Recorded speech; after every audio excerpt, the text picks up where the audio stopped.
We're going to talk about making some bread today. The first thing we want to do is make sure that our hands are clean, and Deirdre and I have washed our hands, and that you put on an apron or maybe a shirt, an old shirt, to protect your clothing, okay? We're going to talk about a loaf of bread that you can make with only 4 ingredients. Our ingredients are warm water, flour, yeast, and salt. We have already combined the warm water and the yeast and the salt, okay? And now we're going to go ahead and put in our flour. Okay?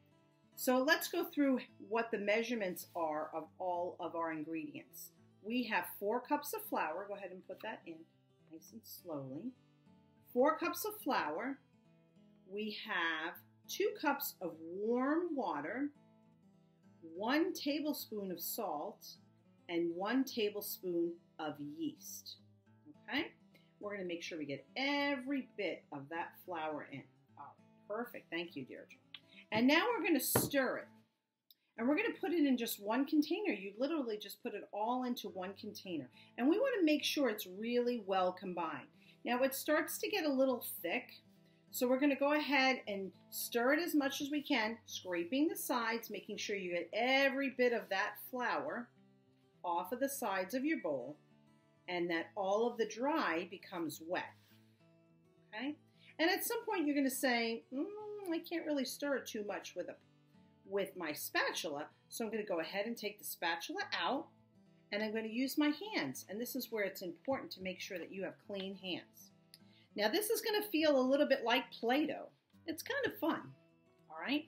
So we are going to combine this and make sure it's good and combined, and then we are going to leave it in our container for 2 hours to rise, because all of that yeast is going to need to do its work, okay? And what you'll see happen is our dough right now looks kind of small, but it'll get bigger as we leave it in the pot, in the container, I should say, not pot, in the container to rise. So we'll come back in 2 more hours and continue our recipe. Here we are 2 hours later. So here is our remaining dough in our bowl, but Deirdre has taken the next step and made it into a lovely loaf, okay? And so what you need is a lot of flour, because this is a very sticky dough. So you want to make sure that you flour your hands and flour whatever surface you're going to cook this on, okay? So we have it on a cookie sheet with a piece of parchment paper, if you can see that, okay? The parchment paper is special paper that you can bake with that makes it non-stick, so it won't stick to the pan at all.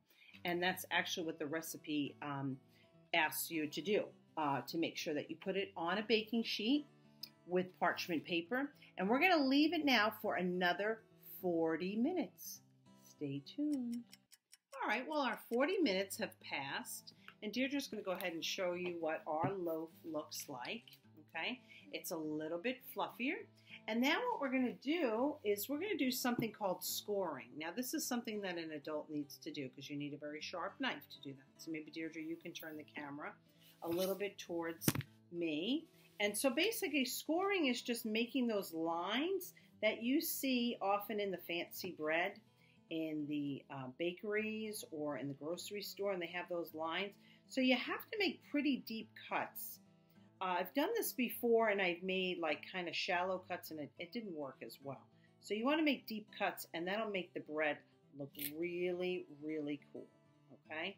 So this is called scoring. We're going to score the bread. And now this is ready to go into our 450 degree oven to bake, okay? And we'll have a delicious hot loaf of bread in about 20 minutes time. Stay tuned. Okay, so our 30-minute bake time is now finished, and our final loaf of bread is here and ready, and it smells divine. So my friends, I hope you have enjoyed learning how to bake bread, and we'll include the recipe at the end of this video. Thank you so much for joining us. Bye. Goodbye.